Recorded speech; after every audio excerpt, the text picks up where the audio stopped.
Hello, everyone. Welcome back to another edition of the Benchwarmer Sports Podcast. Raffi here, joined by Davian. Davian, NFL season continues to get closer and closer to the penultimate week, and then we will soon have the playoffs. And with that in mind, I think now is a good time for us to look at a lot of these teams. We now have 16 weeks for most of these teams of data, of games, and plenty of highlights, stats, etc., players to look at right now to determine who is legit, who is not legit, and just overall do a whole synopsis at this point of the NFL season and of a lot of these teams that are currently vying for playoff spots.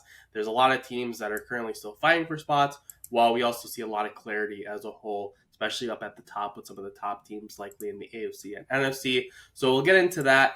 But first, as always, Davian, how are you? Patriots had a week in the NFL season.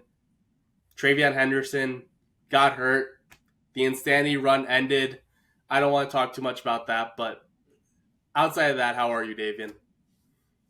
I'm doing great. I mean, Raffi, I made my money's worth yesterday with betting on the Patriots.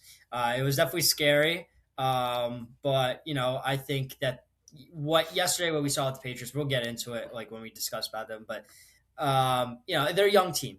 I'll put it that. Besides that, I've been good. The Knicks won the NBA Cup, huge. Really happy about that.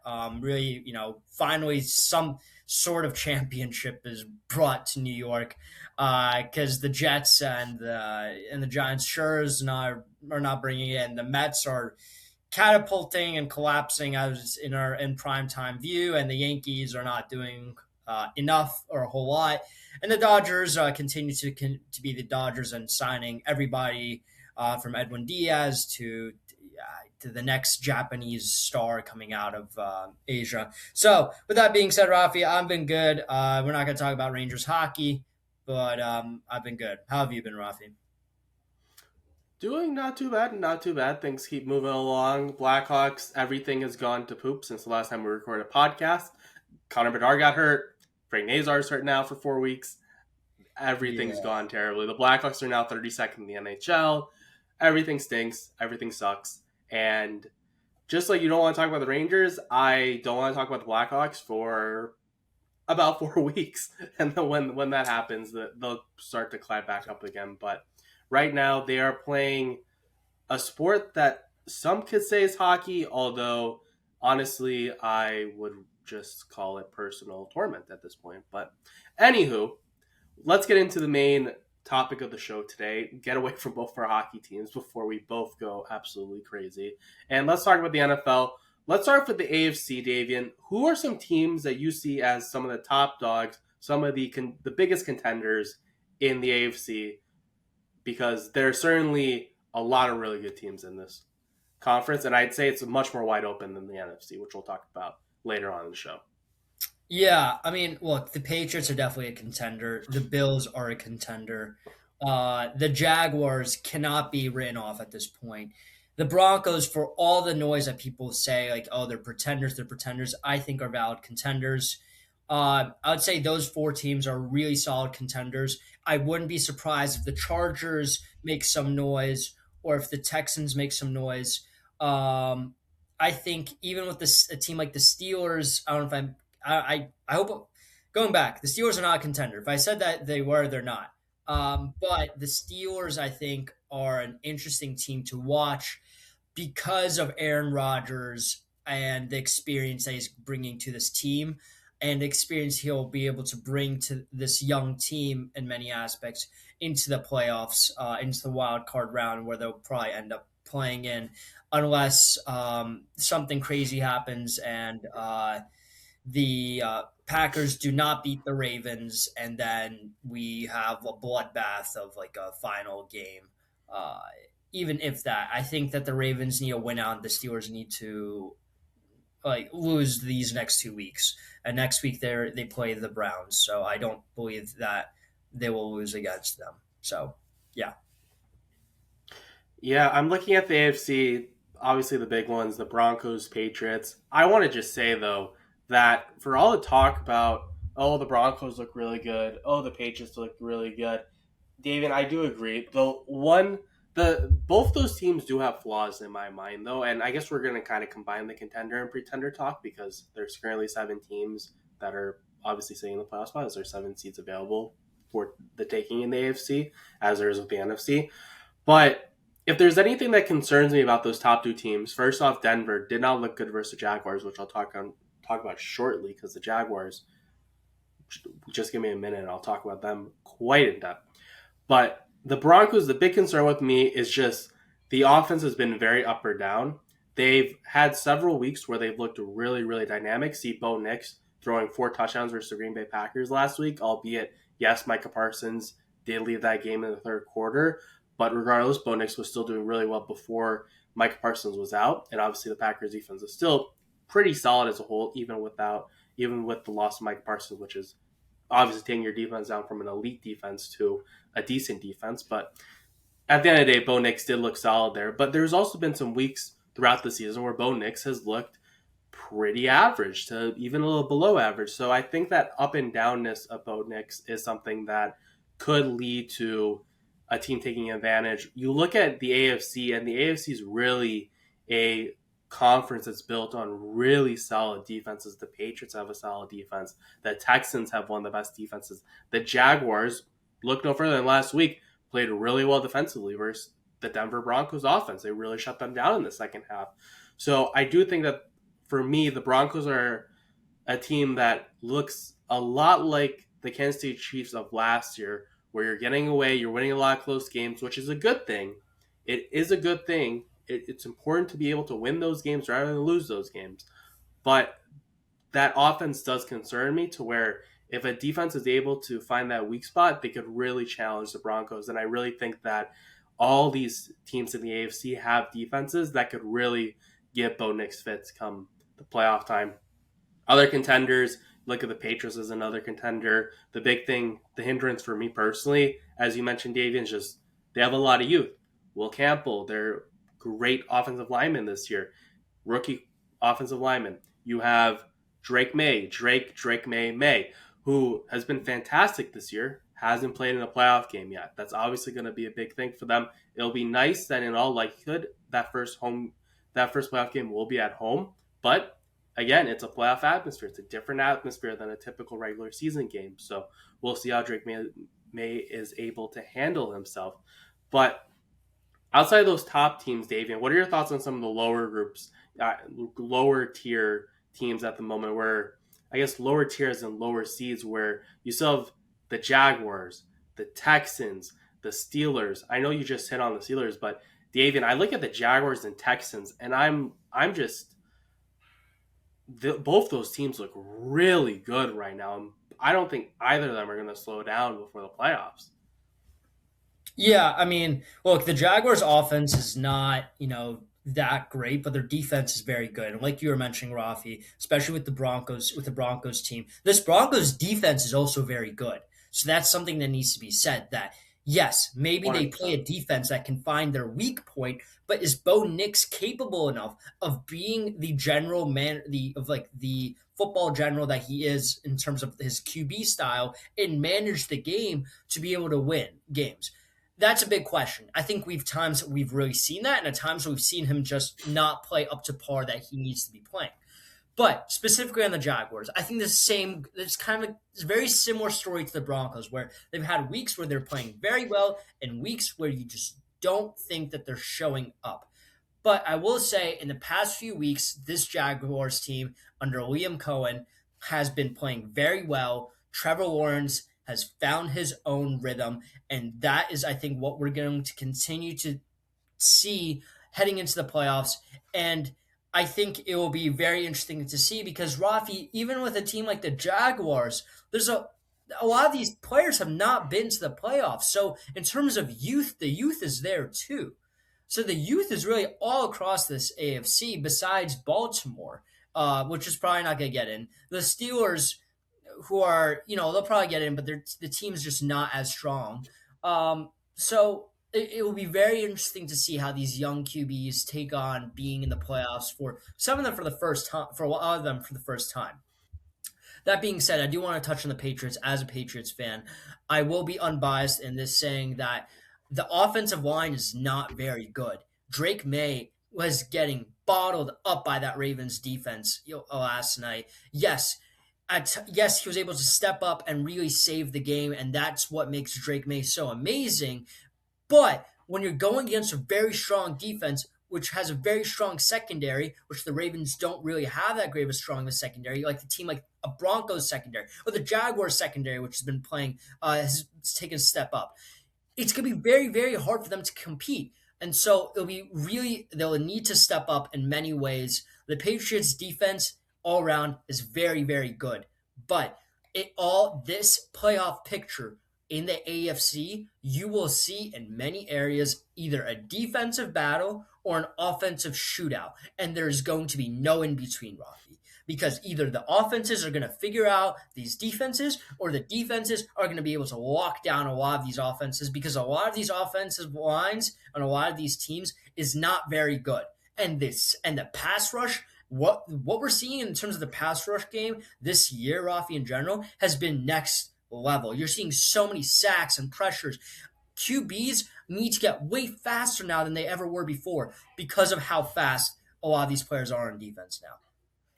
I think the big thing for the AFC too, when you look at the seeding as it is, if things hold, things are going to run through the Broncos and the Patriots, both who have outdoor stadiums and both do get pretty decent snow come the playoffs in January leading into February.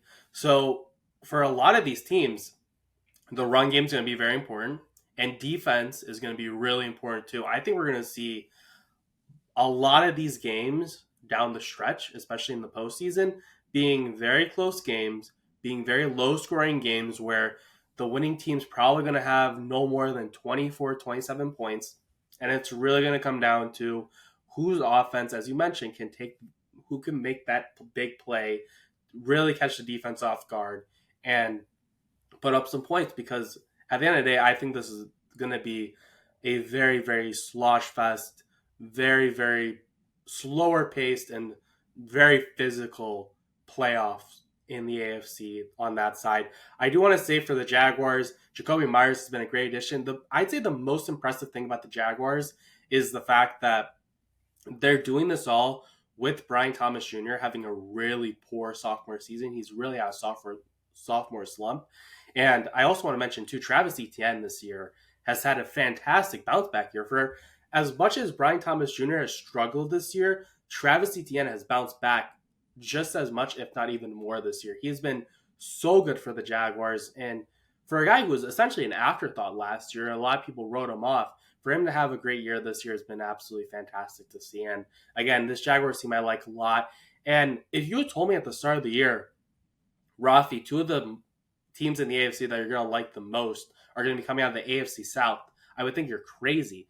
But I really like the Texans too right now. Yes, they just played a tight game versus the Raiders. Yes, there were some moments that could have potentially led that to potentially even the Raiders pulling off an upset. But you see the Stingley pick six, which are obviously really big early in the game. And overall, this team is also just a contender. Woody Marks is out. Him being healthy, I think, is going to be really big for the Texans. He's been their bell cow running back. And CJ Stroud overall has looked really solid this year, too. You still have Nico Collins. And again, their defense is one of the best in the NFL. They're allowing the lowest amount of yards per game against any of the offensives they played against. So Texans have looked absolutely fantastic as well. And then I think collectively, just to put a bow on the AFC, Steelers are more on the pretender side. Again, they just don't. I don't think they size up well, especially if TJ Watt continues to have a lingering injury upon returning.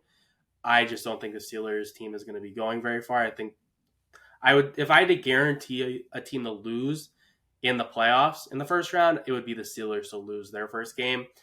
The only caveat with that is they might be playing the Chargers, which everything says the Chargers are going to be great and can go on a deep postseason run, except for Davian. My grand motto, the Chargers are cursed. They're cursed, they're cursed, they're cursed. They always do something in the postseason to drop the ball. So they need to prove to me I mean, they really don't. They need to prove to a guy in the Midwest who has a podcast with 55 subscribers. I really don't think that they. I don't think my words are really going to be weighing on them too much. Just some self realization here. But anyways, the Chargers need to prove to me that they're capable of going on a deep run before I am willing to say the Chargers are a contender in my eyes. Yeah. I could honestly, Rafi, I could agree with you on that in that sense because, man, sometimes you really want to back the Chargers because they look so good. They have so many cool pieces, but then you just see them just like collapse in the playoffs time and time again. And their O But they're line, very just the good injuries, offense. just Yeah, those injuries the on the O injuries line just though. add up. Yeah, their offense is very good. I mean, total yards wise, they rank ninth. Passing yards 13th. Third Hampton's down, back healthy. yeah, third down percent conversion rating is is like it's top in the league. Uh, and they just really kind of made a statement win against the Cowboys. Justin Herbert looks very good. But going back to the Broncos, I know we've been hammering on them a lot and maybe not giving them enough credit that they need. But that game against the Jaguars is very concerning because it's one of the first times they really played a very strong contender and they just did not show up. And this is yes, they played other contenders throughout in the season before, but this is like a Bo Nix who has gradually gotten better, I think, throughout the season, but he just threw a complete dud, I think, against the Jaguars. So, with that being said, Rafi, let's if you were to pick an AFC champion right now, who will be representing the AFC in the Super Bowl? Who would that be? 2 weeks before the playoffs, who are you picking? I mean, we didn't even talk about the Bills. And as much as I like the Bills, they just don't have the receiving weapons. That's really a big concern for me. You No. have Josh Allen, who just makes everything happen magically. And it's crazy, too, because at the start of the year, when we did our preseason predictions, I was like, there's no way. This is the most nicest path for the Bills to make the Super Bowl. And if you told me the Ravens and Chiefs would both miss the playoffs and the Bengals, I would say, oh my gosh, everything lined up perfectly for the Bills. And now I'm looking at things, I'm just like, Yeah. I mean, Rafi, they almost lost to the Browns. And yes, the Browns have a great defense, but come on, they almost lost to the Browns. Yeah, but I'm always willing to give teams because there's parity in the NFL. Players are always going to have random really good games. I'm never going to, if it's consistently versus they're playing down to bad teams, I'm like, okay, this is bad. But I mean, they were a drop touchdown pass away from a 10-point game. So it is what it is. It happens. You play close teams. Sometimes you just play bad teams really close. And as long as you don't do that consistently, I'm not going to hurt you on it. Let's go. Well, I'll bank on the Broncos offense figuring it out right now. I think also just having right now as things stand with everyone going through Denver, that is one of the, if not the toughest place to play, especially in January. So I do think that the home field advantage is massive for Denver, in my personal opinion. So I'm going to go with Denver. But if I had to pick someone else right now, I think that the vibes of the Jaguars are just calling me. But I don't want to go too crazy yet with the Jaguars. So I'll play it safe with the Broncos, especially because of that high altitude at Mile High Stadium and that home field advantage. I think is going to be really important in January for them. I think that big thing is really youth when it comes to the playoffs. And there's a lot of players with that are very young.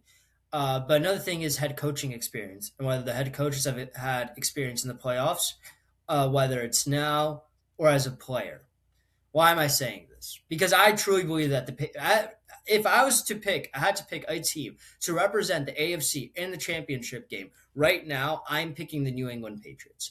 I think that this defense is very well put together. I think offensively, they have gotten a lot of things going. Hopefully, Travion Henderson recovers soon, and they're able to get that addition back. I think their run game is going well. I think their passing game is elite. Their deep ball is one of the best in the league by far. And they're bringing in, their head coach is Mike Vrabel, somebody who knows the Patriot way, who knows what it means to be in the playoffs, who knows what it means to win in the playoffs too. I think he's going to be able to bring in a mentality into the locker room that a lot of these other coaches will not be able to do. Yes, Sean Payton is great. Yes, Sean Payton is no one. Wait, Yeah, you're right. Sean Payton, head coach of the Sean Payton Broncos. is still there. Sean Payton is there, but Liam Cohen, no experience in that sense, right? And so that's really where you're going to see, I think, a lot of things go down to. So that's why I'm going to pick the Patriots. Before I have another brain fart, Rafi, let's switch over to the NFC. How dare you disregard 9-8 champion Mike Tomlin, who has the Get most. out of here, out of here. He hasn't won a playoff game in so long. But hey, the standard is the standard, and he Standard knows is the how to get standard. 9 wins. That is true. That is Don't true. ask what happens once they get to the postseason, though. Yep. Anyways, we'll move over to the NFC. Davian, I think that this is really three teams in my eyes. It's the Rams, it's the Seahawks, and for the first time, I think, ever on this podcast, I will be giving a certain team from the city that I live in and reside in some very, maybe even overdue credit, and that is the Bears. I think that those are, in my eyes, the three contenders in the NFC right now. The Eagles play just play very inconsistent. They very rarely play a full game. Jalen Hurts looks really solid at some points in the game, then looks really baffling at another point in the game.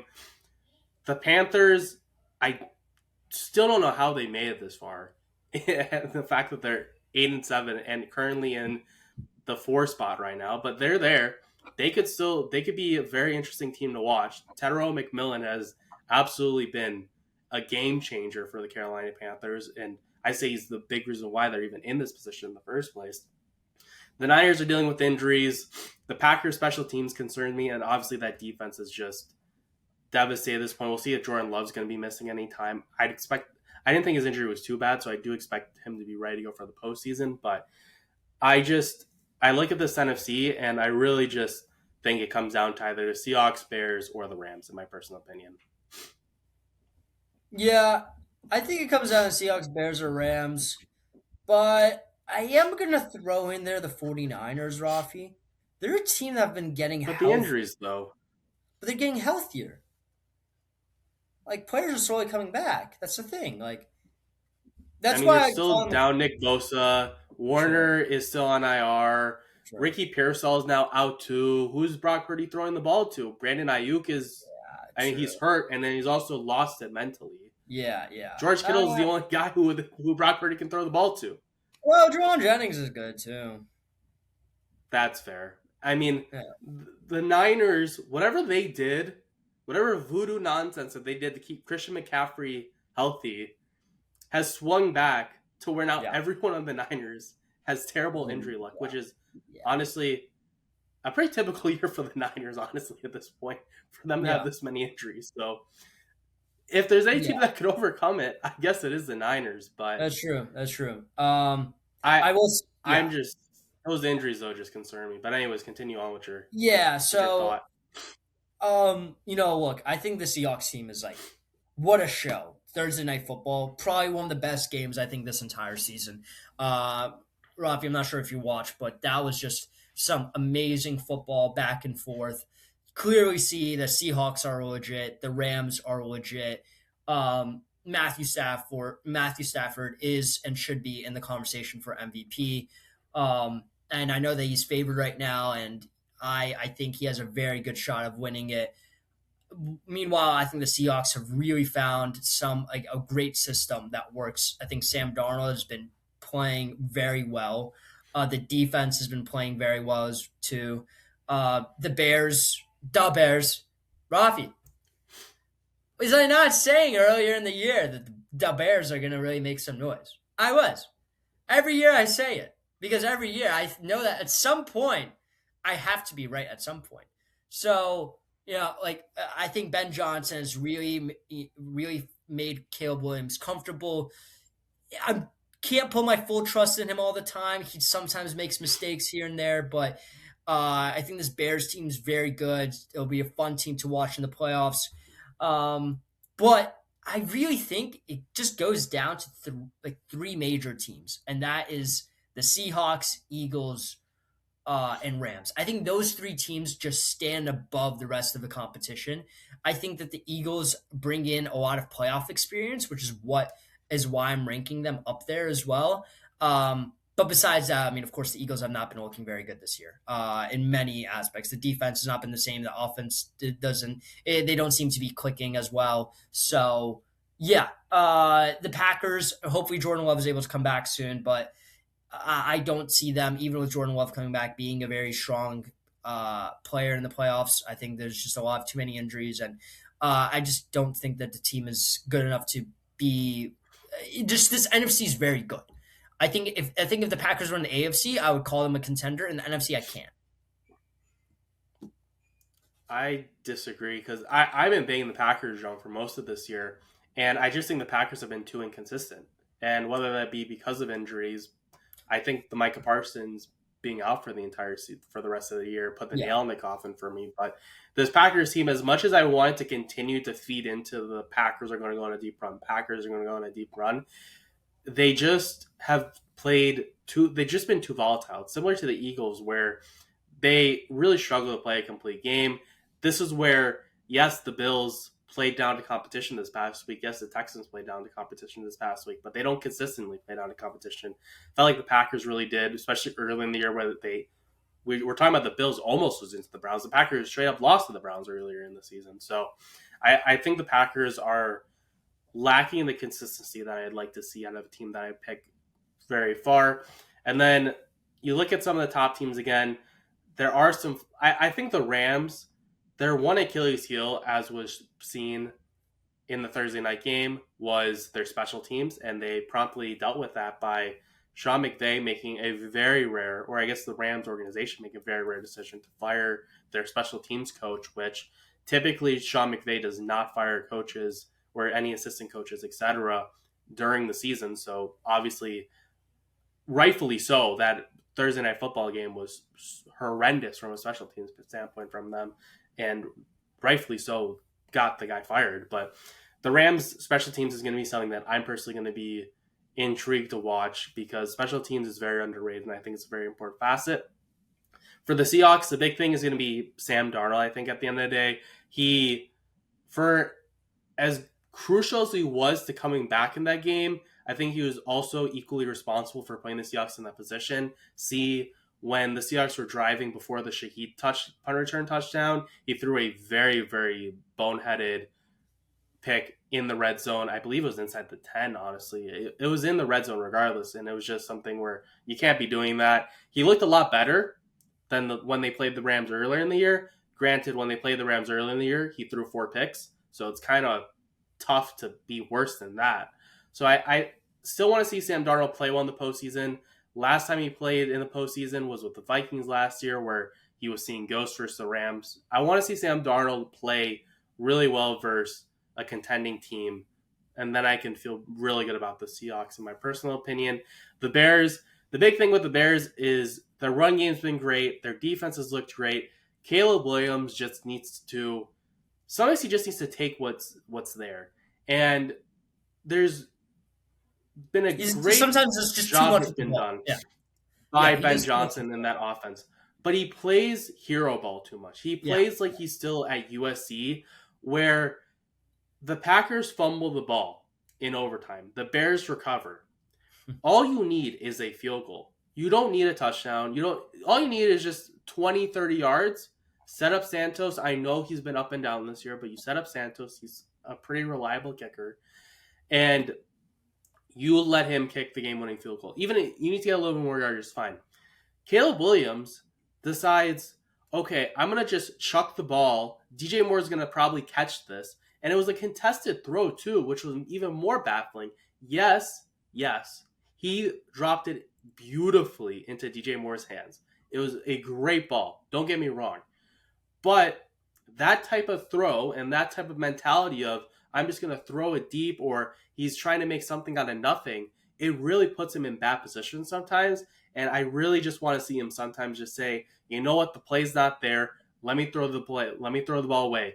I only need 3 points or I only need 4 yards for a first down. Let me run it on my own. Let me do it. Let me just throw a check down rather than, you know what, I could get the first down, but you know what? I think DJ Moore is going to go up and catch this ball in triple coverage. Let me chuck it to him. And more often than not, that's burned him. And at the end of the day, you're not playing against USC, UCLA's defense all the time. You're playing against NFL defenses. So that is something that I'd like to see improved upon. But again, you look at, as I talked about the AFC, you look at the NFC right now, the top two seeds, the Seahawks and the Bears, those are two of the worst places, I'd say, in the NFC to play a postseason game in. The Seahawks have arguably the biggest home field advantage with how loud that stadium gets, and also that's going to be really very rainy and snowy weather. And then Chicago, Davian, I've lived in Chicago my entire life. You do not want to be here in January. You think opponents like being there for like a day? I've been living here for over 20 years in January, dealing with January winters in Chicago. I don't like it at all. So, case in point, in the AFC and NFC, if things stand seeding-wise as they are, things are going to be run through some of the worst possible weather and worst possible situations for a lot of these teams on the road. And I think it's going to make it really tough if the seeding holds as is. But any final thoughts on the NFC before we close it out? My pick, if I was to choose somebody right now to represent the NFC in the Super Bowl, I think would be the Seahawks. Just, I think like, and based off of what we've seen so far up to this week, I think I have to pick the Seahawks. I'm still going with the Rams. I've been with the Rams for most of the season. Either way, I feel like you can't go wrong. But yeah. My thing with the Rams is just they've looked consistently like the better team. I have more faith in that offense looking good, and that defense looks also really good too. At the end of the day, they shot themselves in the foot, and I'm going to bank on them not consistently doing that going forward, and for them to have better special teams coverage going forward now that they made that firing. So I'm going to go with the Rams. But Davian, close us out. Yeah, the NFC South sucks. You had a Panthers team beat the Bucks, but then also lose. Todd Bowles cannot. I'm sorry, but there's no way Todd Bowles is brought back next year. There's no way. Sorry. You need a change. Raffi, I did want to ask you as a Falcons fan. This was a question that was asked of Matt Ryan the other day, and I feel like I had to ask someone who's also a Falcons fan the same question. No, he should not return. Philip Rivers. Don't let Philip Rivers inspire you to come back, Matt. Please don't. Okay, noted. I love you, but no. Raffi, what number combination do you hate more? 28-3 or 6-7? The latter. That'll do it for this edition of the Benchwarmer Sports Podcast. We hope you enjoyed. Let us know in the comments. Not about that last question. That was a stupid question. Davian asked very good questions, but that was a dumb question. But overall, let us know your thoughts on the entire topics of the podcast. Who you guys think are the best in the AFC? Who you guys think are the best in the NFC? Let us know in the comments below. And as always, be sure to like this video, comment, subscribe to the channel, and let us know, again, what you guys think of this current playoff format, because we're going to see what's going to wind up happening over the next few weeks, and then that'll lead us to a great time in the postseason. So for Davian, I'm Raffi. We hope you enjoyed, and have a good one. See ya. Peace.